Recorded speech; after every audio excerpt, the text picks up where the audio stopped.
गांव में तो हरी हरी चारा को मिलती है, पर हमारी जो है गौशाला में बस कुत्ती चुन्नी खली भूसा ही मिले। अब भूसा को देखकर मुंह फेर ले, जब भूसा डाला जाए तो मुंह फेर ले। तो मेरी बुद्धि नहीं काम की, तो ये कैसे ही संत महात्मा मिल गए। हमारे महाराज जी हमारी गाय को लग रहा है किसी ने कर दिया है क्या। बाबा ने कहा बीमारी क्या हो रही है। हमने कहा घास देख रही है तो कुछ पक के खा रही है, अब भूसा देख रही है तो पक के रो रही है। कहा बस बस बीमारी पकड़ लिए है, ये बहुत बड़ा जुगती हुई है आपके गाय के अंदर, किसी का नजर लग गई है, इसलिए उसका नजर बांधना पड़ेगा। हमने कहा महाराज जी जरा उसका नजर बांध दीजिए।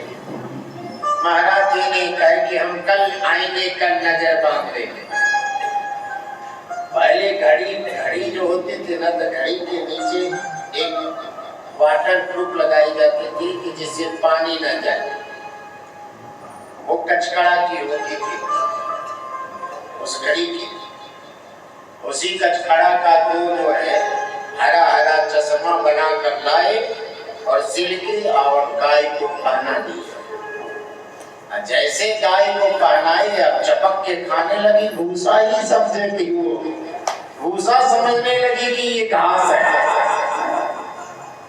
तो जब कलयुग सवार हो जाता है तब ब्लैक एंड व्हाइट वाला चश्मा लग जाता है,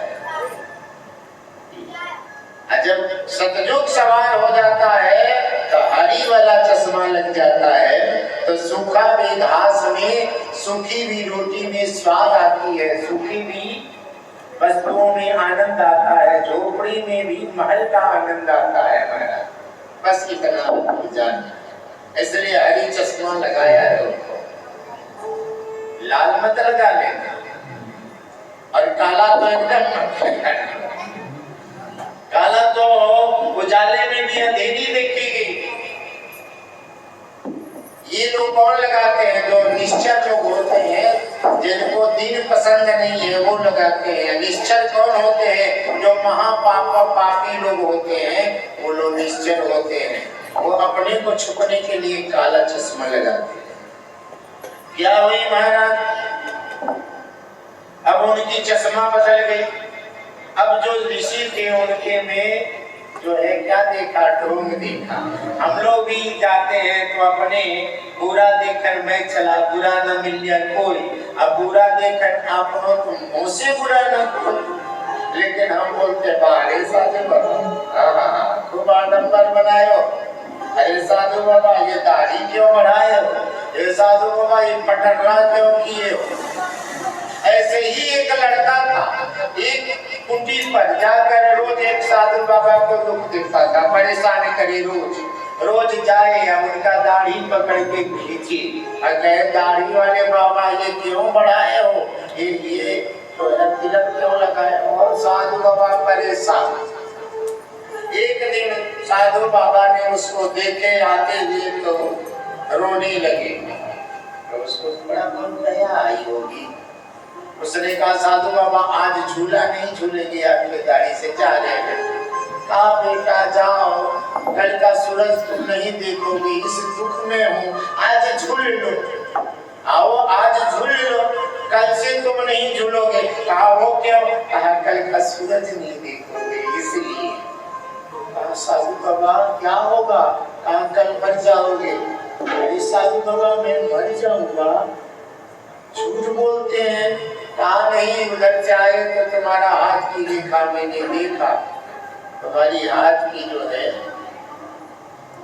जीवन रेखा कट गई। अब तो उसकी जो बैटरी चार्ज थी धीरे धीरे डाउन होने लगी। जो तड़प के बोलता था वो म्याऊं म्याऊं बिल्ली जैसे, भिंडी बिल्ली जैसे हो गया। साधु बाबा आपको मैंने बहुत दुख दिया है, मुझे क्षमा करिए। साधु बाबा ने कहा जाओ अपने घर बार से मिल लो, सबसे मिल लो, क्योंकि कल का सूरज तुम नहीं देखोगे। किसी तरह से आया, घर पर गिर गया, क्या मौसी को बुलाओ, बुआ को बुलाओ, काका को बुलाओ, काकी को बुलाओ। उनको बुलाओ, प्रधान जी को बुलाओ, फलाना को बुलाओ। क्या बात हो गया? अरे बुलाओ तो मैं दे पाता हूँ। अपने जो है माँ का चरण पकड़ के रोने लगा, माँ मैंने तुमको बड़ा लात मारा है। कहा लगता है कि ये गया था मंदिर पर इसकी बुद्धि खुल गई है। कहा बेटा आज तो मेरा बेटा राम हो गया। कहा बेटा कल ही आज ही तक रहेगा, कल जो विश्राम हो जाएगा। इसलिए हे माँ तूने मुझे दूध पिलाई है, तुम मेरे दूध का कर्ज बख्श दे। माँ सोची ये क्या बात हो गई। जो आए उसके चरण में गिर के रोने लगे, क्योंकि इतना उत्पाती था कि गांव के लोग उससे रोते थे। जब गांव वाले सुने कि कल का सूरज नहीं दिखेगा तो आप आपस में बात करने लगे, बाप रे कल से शांति से हम लोग जिएंगे। दुष्ट आदमी मरता है ना तो दुनिया प्रसन्न होती है। धर्मात्मा साधु महात्मा जाता है। मैंने देखा वैद्यनाथ जी की जिस दिन निर्वाण हुई थी उस दिन जो है पूरा जो है कायनात रो रहा था, पूरी जो है आकाश रो रहे थे। मैंने देखा कि महापुरुष इस दुनिया से जाती है तो कैसा हालत हो जाता है। और परमात्मा आते हैं तो आप लोग रामचरितमानस में सुने ही है, आप लोग देवी भागवत में सुना है, आप लोग श्रीमद् भागवत में सुना है कि परमात्मा आ जाते हैं तो क्या है, अमृत सरजू मैया अमृत के समान हो जाती है। इसलिए पाप ही नहीं होना चाहिए। क्या माँ? अब वो रोने लगा। माँ पूछी क्या बात हो गया? तो किसी ने कहा साधु बाबा के पास से आया है तभी से ये बीमारी इसको हुई है। माँ भागी हुई गई साधु बाबा के पास, बोली साधु बाबा आपने क्या कह दिया है मेरे लाल को? सबसे जो है क्षमा मांग रहा है। कहा मैंने कहा कल का सूरज नहीं देखेगा। अब रोने लगे, बाबा कोई उपाय हो तो बताइए। बाबा ने कहा है उपाय, एक है उपाय, बचा है एक उपाय। बाबा चलते चलिए उस उपाय को करिए, मेरे लाल को बचाइए। बाबा जो है छड़ी उठाए, डंडा उठाया, ठुकुर चले आए। दूरी से देख के दौड़ गया, जाकर बाबा का चरण पकड़ा। बाबा बड़ा आपको मैंने दुख दिया है, आपका दाढ़ी पकड़ के झूलता था, आपको नाना प्रकार का दुख देता था, आपको मरम बातें बहुत बोलता था। बाबा मुझे क्षमा किए कि नहीं किए? अब तो ये प्राण पखेड़ू हो जाएंगे। कहा कि एक मंत्र हम बोलेंगे तुम्हारे कान में, और मंत्र बोलेंगे तो तुम मरोगे नहीं। सही बाबा, ऐसा कोई मंत्र है क्या? बाबा ने कहा है तो मंत्र। कहा बाबा जल्दी मेरे कान में फूंक दीजिए कि मैं ना मरूं। बाबा ने कहा बेटा जो मैंने तुमको कहा कि कल मर जाओगे वो मैंने मजाक किया था। जैसे सुना हो कि मजाक किया था, बाबा का निर्माण पकड़ा, कहा बाबा तुमने तो मजाक किया था पर मैं मजाक नहीं कर रहा हूँ, मैं तुमको यमपुरी पहुंचाऊंगा।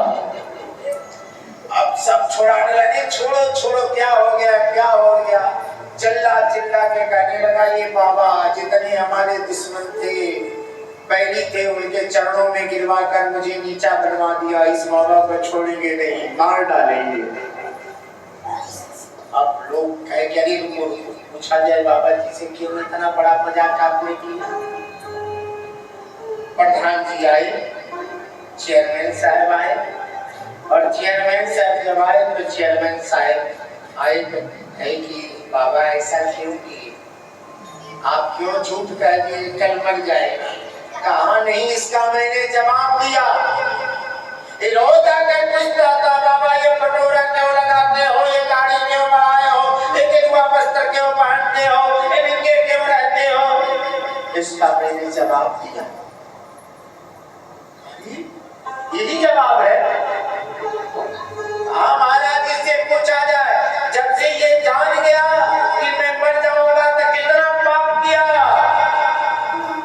लोगों ने कहा पाप क्या किया, सत्य चरणों में गिरता रहा, साधु जैसे हो गया। कहा इसको जब पता चला तो साधु बन गया। 20 साल पहले ही मुझे पता चल गया कि एक दिन मर जाना है, इसलिए मैं साधु बन गया।